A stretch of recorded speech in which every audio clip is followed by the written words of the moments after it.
Welcome to Real Civil. In this video we are going to see how to calculate wind pressure diagram and nodal point loads from the wind load. Okay, so this is our task and I will take a problem which has been repeatedly asked in the university. Okay, so here you can see.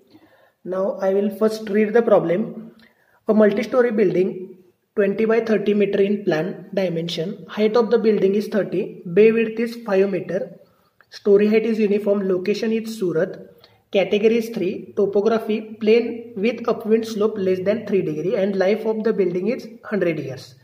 Okay, so the question is to determine the wind load acting on the internal frame at node point and draw the wind load pressure diagram. Okay, so let's start. I have also made the videos on the concept of wind load, so you can click on I button and check that video also. So here you can see I have drawn the plan according to the dimension 20 by 30 meter. Okay, and distance is 5 meter for each. Now our first step is to calculate design wind speed Vz. So you can get this formula from page number 8 of IS 875 part 3. Okay, so we need to find Vz equal to Vb into K1, K2, K3. So Vb is basic wind speed. As we seen in our problem, the location is Surat. So you can go for appendix A or map of India. So I will show you appendix A here. And you can see here Surat 44. Okay, hence basic wind speed 44 per meter second is written here. Now second value we need to find is K1. K1 is probability factor. So life of the structure in the problem is given 100 years. So let's go to the table 1. In table 1 you can see life of the structure is 100 and for 44 meter per second the value is 1.07. Okay. So here the value of K1 is written 1.07. You can get this table on IS 875 part 3 of table 1. Okay. Now second is K2. We have found VB K1. Now we will find K2. Terrain height and structure size factor. Okay. In the problem they have given the category as 3. Okay. Now we know that the greatest dimension of the building is 30 meter. So from that we can say that our dimension is come in between 20 and 50. Hence we can say that our class is B. Okay. So our class is B and category is 3. Okay. So let's go to the table number 2. Here you can see the table number 2 and here are the categories given. Our category is 3 and class is B. Okay, and here are the heights given 10, 15, 20 and 30. So I will just note down these values 0.88. Here you can check 0.94, 0.98 and 1.03. Our structure height is 30 meter. Hence I have written 1.03 up to the 30 meter. Okay, now next is K3. Last parameter is K3. It depends upon the theta, as they have given that theta is less than 3 degree, hence our K3 value is 1. Okay, you can check the clause. Here I have given the details 5.3.3.1. Okay. Now we can calculate Vz by just putting the values Vb into K1, K2, K3. So after writing, we can say design wind speed at 30 meter height is 48.49 meter per second. Okay, now our job is to find out the design wind pressure PD. The formula you can get from clause 5.4. Okay, so PD is equal to 0.6 into Vz square. Okay, now we will create the table here 10, 15, 20, 30 meter because these are the heights here you can see. Okay. So that's why I have written here. Next column is of basic wind speed which will remain constant. K1 remain constant. K2 will only change because we have note it down here, it varies according to the height. That's why we have written here K3 will be same. Okay, now we will calculate the Vz. The formula we know, Vb into K1, K2, K3. Just put up the values. So just multiply these quantities. You will get the value. Okay, because of K2 this value will change. Okay, and last column is of finding the PD. That means 0.6 into Vz square. So I will show one here, 41.43 square into 0.6. You can get 1030. Similarly, you have to do it for remaining.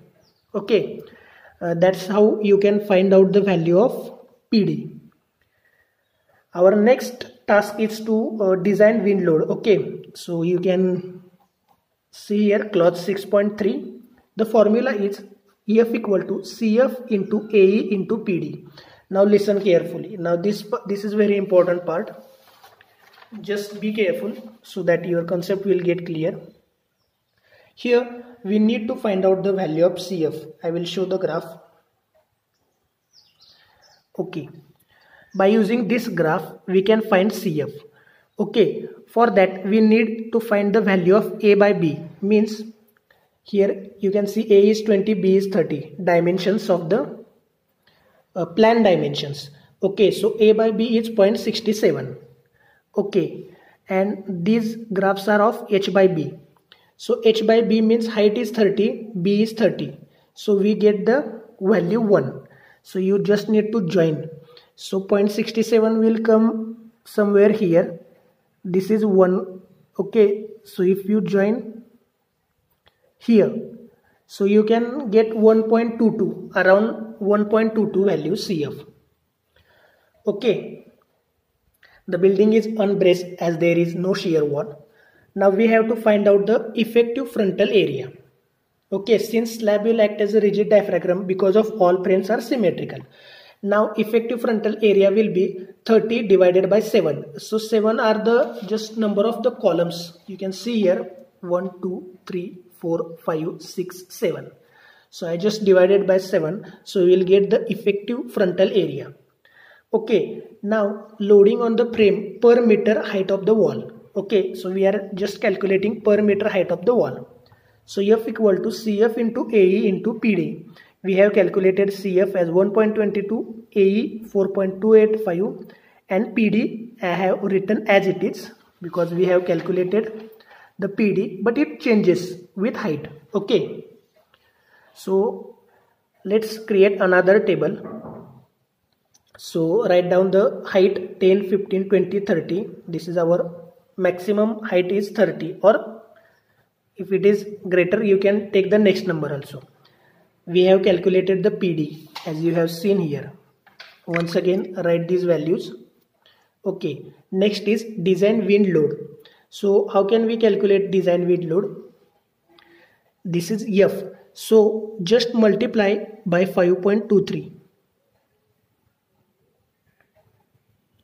Okay, just multiply by 5.23, you will get in Newton per meter design wind load.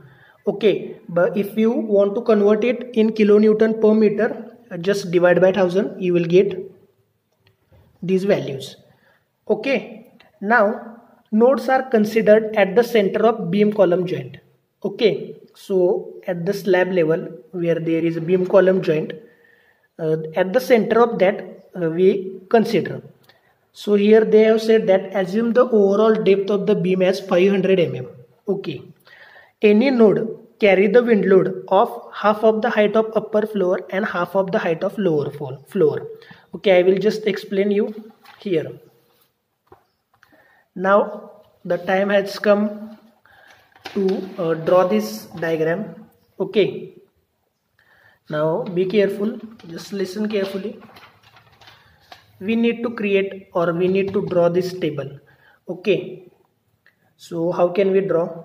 I will show you. First we will write these nodes. Okay, as per the definition we have just read. So here you can see the plan.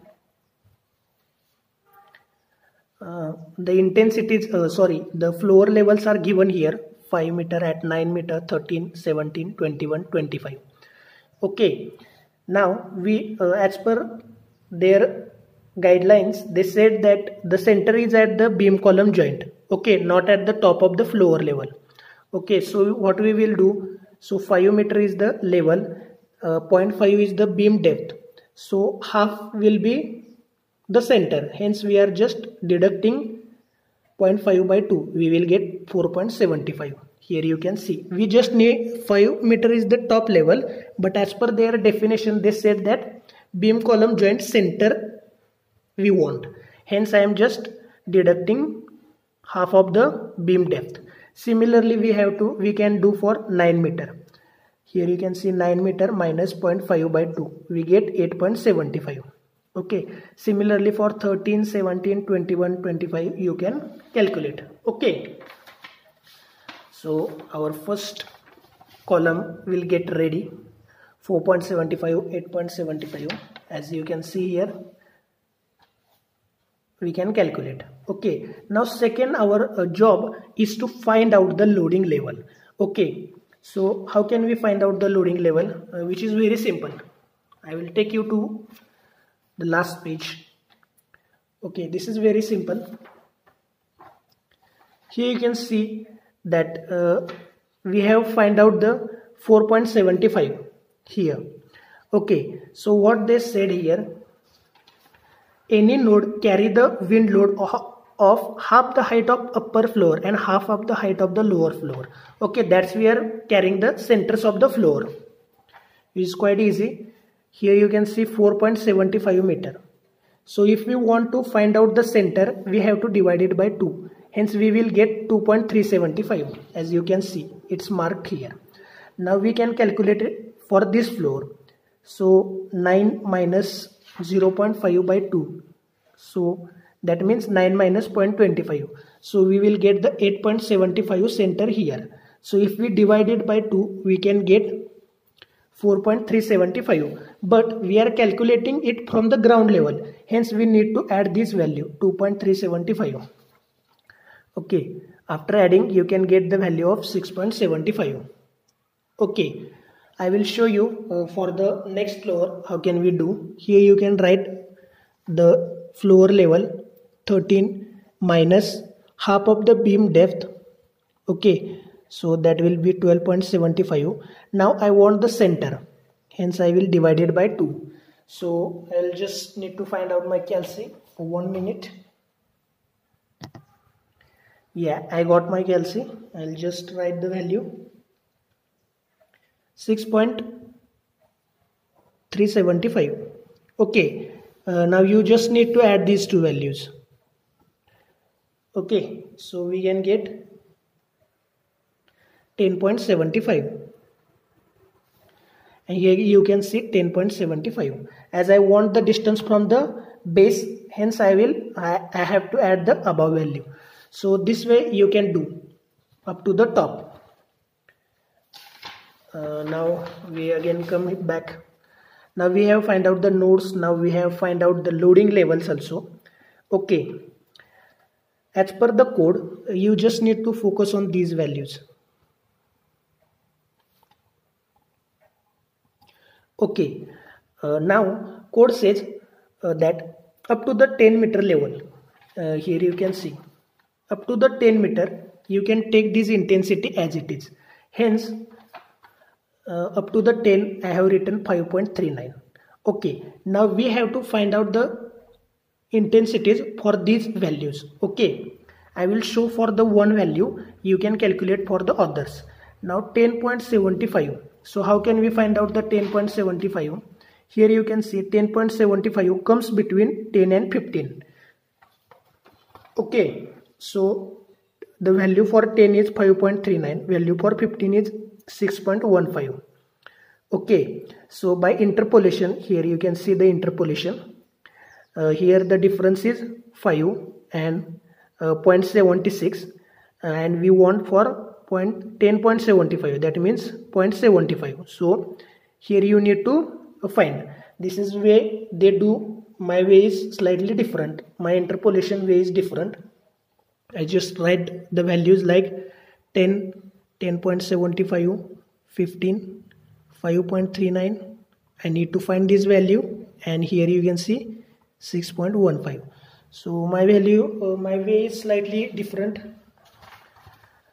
I find out the way 5.39 plus 6.15 minus 5.39 divided by 15 minus 10 into 10.75 minus 10. Okay, this is the way I find out the value. You can use your own formula for interpolation. So this is the way you need to find out the values. Okay, here you can see. If you want to find out for 18.75, you just need to go between 15 and 20. Okay, so in between 18.75 comes. So you can follow anyway. Okay, now this is the way you have to calculate the intensities. Okay, now we just need to multiply this value by their differences. Okay, in order to calculate the nodal point load. So difference is this value. I will show you how they have find out the difference. If you see here, 0 to 2.375, first 2.375 to 6.75, 6.75 to 10.75. This is the way they have made the categories, and last category, second last is 22.75 and 26.75, and last is 26.75 and 30. This is the height of the parapet wall. Okay, this is the loading level that we have already calculated. So take the difference and multiply with this value, and you will get the nodal point load. Okay, and just mark the kilonewton per meter at the center of the floor, and that loading values, point load values that we have calculated here, mark this value at the center of the floor, beam column joint, at the center of beam column joint, and these intensities, loads, these intensities you can mark at the center. Okay, so this is the way we do. A slightly complicated topic is complicated, hence you need to see this video 1 or 2 times. Thanks for watching the video. Like and share, subscribe Real Civil YouTube channel, follow our Instagram and other pages also. Link is in the description box. Thank you so much for watching the video.